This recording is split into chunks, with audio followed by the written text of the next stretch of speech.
kanan dikit. Kanan dikit dong, Bang. Kanan ke bawah ya. Iya. Nah. Aduk-aduk dong, aduk-aduk kayak wedding, kayak pre-wedding. Nah. Disen dikit boleh? Nah. Tahan dong, tahan. Dua.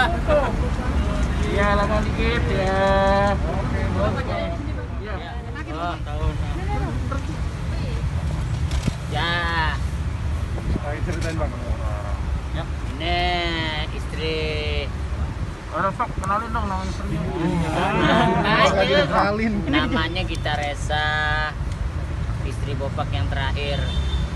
Dan yang inilah, yang selamanya lah. Ya perbedaannya sih enggak, ya memang jauh, tapi kan ya Bopak sih untuk menghilangkan stigma orang. Banyak gitu, wah kayak Om Girang kayak gitu, enggak juga sih. Kalau Bopak beranggapan ini takdir, betul kan, kita yang namanya cinta kita kadang tahu. Cinta itu kan nggak mengenal ruang dan waktu. Dan kita sebagai manusia kita proses, ya kan. Nah Tuhan memberikan kita ya wanita cantik, memberikan tambahan buat Bopak, karena Bopak kan nggak bisa bawa mobil, istri yang bawa kan gitu. Dia di samping istri bisa menjadi kaki kita juga, menjadi tangan kita juga. Ya Bopak bersyukur lah. Bang Bopak mungkin ceritanya kapan sih nikahnya? Terus Perkenalannya. awalnya gimana? Ya perkenalannya awal di mana? Perkenalan panjang ceritanya, intinya mah dikenalin Ya kalau istri itu kan anaknya si anaknya ini kan deket sama anaknya Ajis dan diminta sama Ajis minta nomor Bopak. Waktu itu masih zaman BBM. Nah kita kenalannya ya di media kan. Nah dari situ ya kita berlanjut. Tapi waktu pacaran gua jarang ketemu. Selama 3 tahun pacaran kan kita sembunyiin karena kan waktu itu masih ada perkara urusan Bopak sama yang pertama dulu kan. Sekarang udah selesai, udah beres, udah kita ngelangsungin pernikahan juga, proses pernikahan juga banyak gangguan, tapi dia termasuk tipikal orang yang sabar dengan hal-hal di kehidupan kita itu. Dia udah ngerti gitu, alhamdulillah. Nikah pastinya kapan? Di tahun berapa, Bang? Pas nikah? 2016 Tanggal berapa? tanggal 8 tanggal kapan namanya? 8 Agustus. 8 Agustus. Oh, lupa sih. Laki di mana-mana pasti lupa. Adanya Tapi Bang bisa dibilang demen daun muda dong jatuhnya. Bang. Ya kalau itu kan sebetulnya, nah itu yang kita bilang tadi, stigma orang Indonesia itu selalu daun muda. Makanya Bopak menghindari bahasa kayak begitu. Ya Bopak sendiri juga kan nggak tahu kita dapatnya mana kan, nggak jauh beda kayak kita kerja lah. Kerja di dunia entertain, dunia dikenal orang, itu kan efek dari sebuah pekerjaan. Inti pertamanya kan nyari duit, ya kan. Nah begitu juga kita sama perempuan, kita inti pertamanya cari cinta. Nah masalah Bopak, Udah cerai dulu baru pacaran sama kita apa Enggak. gimana? kan kalau dulu kasusnya itu kan dia udah ninggalin rumah. Kalau secara agama itu kan sebetulnya kalau istri meninggalkan rumah sampai seminggu atau 2 minggu itu cerai. Cuman kalau di sini kan kita berujukan sama hukum sipil, ya kan. Makanya diangkat di hukum negaranya itu kan. Padahal kalau secara agama lu udah selesai gitu. Tapi ya akhirnya kita ladenin, kita ini. Nah akhirnya kan dampaknya juga jadi merugikan satu pihak, ya kan. Kalau Bopak secara pribadi udah memaafkan lah itu semua. udah kita Dan, tutup. dan kita nggak ada lagi mau kick balik atau timbal balik untuk menuntut ulang, udah enggak lah.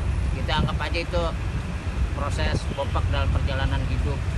Tapi Neng Gita sendiri mengerti akan hal itu. Oh ngerti. Soalnya aku udah bilangin dia jauh-jauh hari. Tapi kita udah siap ya ngadepin. Dan kita kan deketin dia juga kan terus terang. Udah Bopak kan tahu. ada masalah begini-gini nerima enggak? Ya kalau nggak nerima nggak apa-apa kan gitu. Ternyata dia nerima kan gitu, alhamdulillah kan. Mudah-mudahan situ dapat kayak begitu. Iya. Iya. Neng, Jangan tapi tapi khawatir nggak Neng? Khawatir nggak secara Bang Bopak kan di dunia hiburan pasti ada cewek-cewek yang mepet lah, nggak memungkiri itu gitu. Neng sendiri khawatir nggak akan hal itu? Kenapa? percaya karena dia pun juga begitu ke kita juga begitu percaya gitu. Bisa aja kan cowok deketin cuma saling percaya. Ya kita mengasih kepercayaan sama dia dan kita tahu kalau dia bisa nyanyi bisa apa, cuman mau nyanyi enggak kita bantu bisa gitu. Dia jawabannya apa?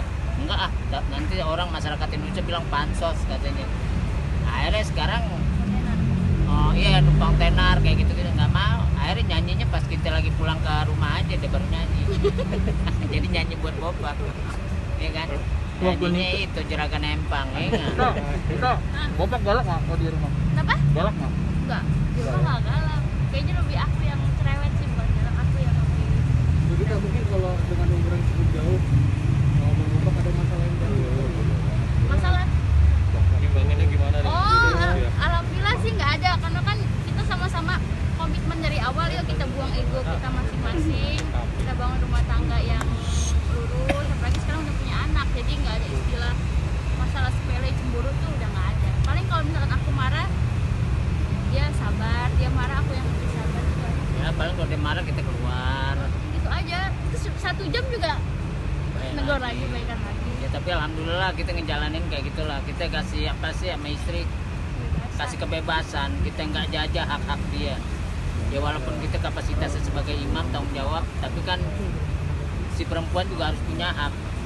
Makanya dia kita ajarin, misalnya tanda kutip kita misalnya hijrah merubah wanita menutup apa begini-gini.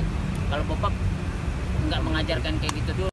Kalau kita punya kewajiban bagaimana mereka aman, nyaman, gunakan hidup ini seindah-indahnya kan gitu. Kan kita hidup cuma satu kali. Bang Bopak mungkin bisa bagi resepnya dapat bini kayak gini gitu buat jomblo-jomblo apa gitu. Iya resepnya gampang. Nah, Satu, ya kita jujur sama diri sendiri. Kedua, kita harus menjadi makhluk yang kreatif. Ketiga, jangan bohong. Udah, cakep kan? Nah, asal nggak bohong ya, perempuan seneng aja. Tapi kalau ngerayunya sendiri gimana? Kalau ngerayunya kita harus totalitas. Gimana tuh Bang? Contohnya Iya, Bang Bopak. kita ciptakan diri kita ini adalah pelindung dia. Gue deket sama lo ini bukan karena gue lihat badan lo bagus, diri lo cantik. Gue deket sama lo, gue mau melindungi lo, memenuhi apa yang lo mau, kan gitu. Semampu kita punya, kan gitu. nanti Neng Gita sempat terpukau dengan rayuan Bang Bopak dong ya. Wah, hampir kita diusir. Tapi kita emang nggak ngerayu-rayu pada saat itu mah saklek aja ngomongnya. Kalau kata sekarang mah bebas-bebas. Suka nggak? Kalau suka bilang enggak, kita mau cari yang lain gitu doang. Emang masih ada tanya? Yang Kita nggak suka juga apanya sih. dari kita suka Gombalan apanya dari gombalan Bopak? gombalan yang bikin Suka apanya dari apa Bang Bopak Nggak terkenalnya ada, dia apa? mah nggak pernah gombal, dia tuh termasuk cuek, suami yang istilahnya ya udah apa adanya dia gitu, nggak dibuat-buat. Nah tadi kan katanya Bopak tuh setia, sayang gitu kan. Nah Bang Bopak ini kan bisa dibilang udah usianya lanjut ya. Kalau untuk urusan ranjang sendiri gimana sih? Ya, Oh, kalau buat kita kontak biologis itu sebetulnya normal. Kita sama istri normal. Kalau Bopak kan bukan tipe orang yang mengimajinasikan kontak biologis. Tapi kita memberikan kenormalan sama istri kita. Karena istri kita ini ya, tanda kutip harus kita hargai dalam bentuk apapun, kan gitu. Iya nggak? Dalam seminggu berapa kali Bang Bopak? Hah? Dalam seminggu berapa kali? Seminggu ya bisa 2 kali, tergantung Bopak anggota aja. Tapi kalau itu gimana? Puas nggak? Hah? Ini kadang-kadang mandiri. bahasa ini sih sebetulnya pembelajaran psikologi nih. Ya memang kalau secara puas itu kan individu ya, tergantung bagaimana orang menyikapi puas seseorang dari konteks biologis ya. Ya istri kalau misalnya nggak puas sampai sekarang dia pasti nuntut lebih. Tapi alhamdulillah, insyaallah kita puas, istri puas, kita sudah memberikan kenyamanan dalam segala hal gitu aja. Enaknya main malam atau main pagi sih? Kalau aneh lebih ke subuh.